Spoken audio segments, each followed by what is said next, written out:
하나님의 실천을 인간이 결코 증명할 수 없습니다. 그러나 인간 고유의 특성을 잘 살펴보면 인간이 우연히 만들어진 존재인지 아닌지 추론은 가능합니다. 우연히 만들어진 것이 아니라면 창조가 된 것이고, 그렇다면 하나님이 살아계신 것은 확실합니다. 그런 맥락에서 네 번째 증거로는 인간이 도덕심을 갖고 있다, 특별히 죄책감을 느낀다는 것을 들 수 있습니다. 인간이 특별히 뇌에 이상이 없는 한에는 나면서부터 선행이나 악행을 할 수 있습니다. 간혹 그것은 교육이나 간섭이나 훈련받은 결과로 도덕의식이 생겼다고 말하는 사람도 있지만은, 그런 도덕 규율 자체를 만든 최초의 인간으로 거슬러 올라가면 역시 나면서부터 그것을 가졌다는 결론을 내릴 수밖에 없는 것입니다.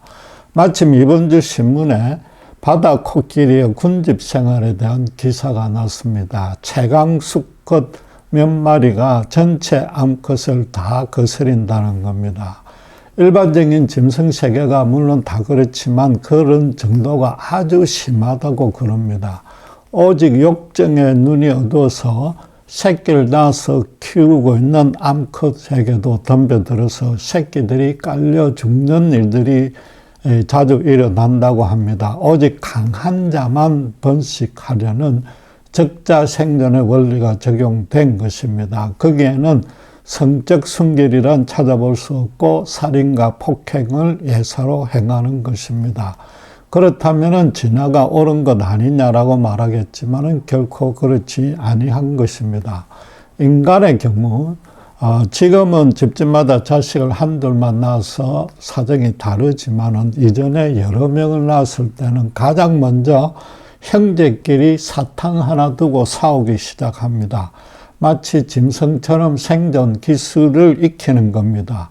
그럼에도 그 가운데서 인간끼리 관계를 맺고 교제하는 원리도 배우게 되는 겁니다.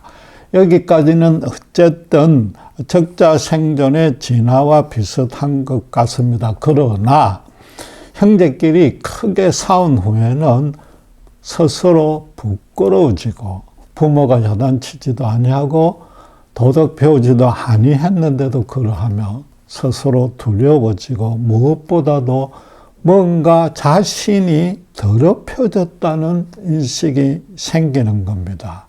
갓난아기가 아니고 이성이 생긴 후라면 누구나 다 그걸 저절로 인식할 수 있습니다. 그런데 물질에서 우연히 진화된 존재, 적자 생존만 하는 것이 목표이라면 어떻게 그런 부끄러움과 공포를 느낄 수 있겠습니까? 적자 생존이란 것은 말 그대로 강한 자만 남아서 진보하기 때문에 약한 자는 반드시 죽여서 도태되어야 되는 겁니다.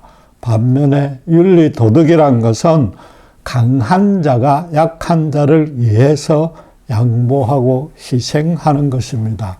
아이들이 조금 더 커가면은 형제들끼리 서로 양보하고 사랑할 수 있는 것이 인간인 겁니다.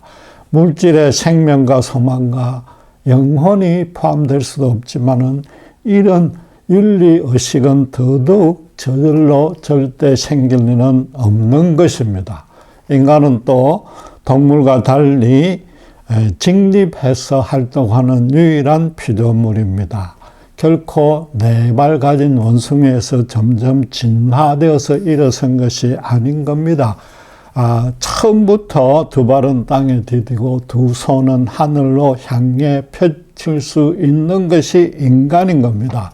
이 땅의 모든 피조물을 하나님 대신에 다스리되 하늘을 향해 기도해서 그분의 뜻을 맞게 다스려야 되고, 또 그렇게 해서 얻은 많은 풍성한 가위를 누릴 때문에 하나님을 향해서 두 팔을 펼치고 찬양하라는 것입니다.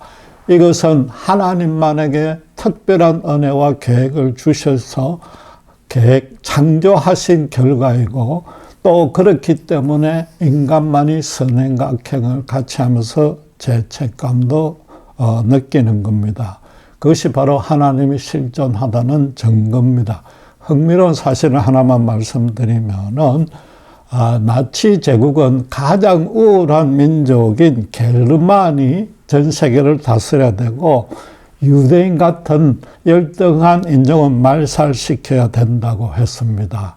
바다 코끼리 집단처럼 행동했는데 그들이 가장 먼저 한 것이 성경을 불태우는 일이었습니다. 그 일에 방해되는 하나님부터 제거한 것입니다.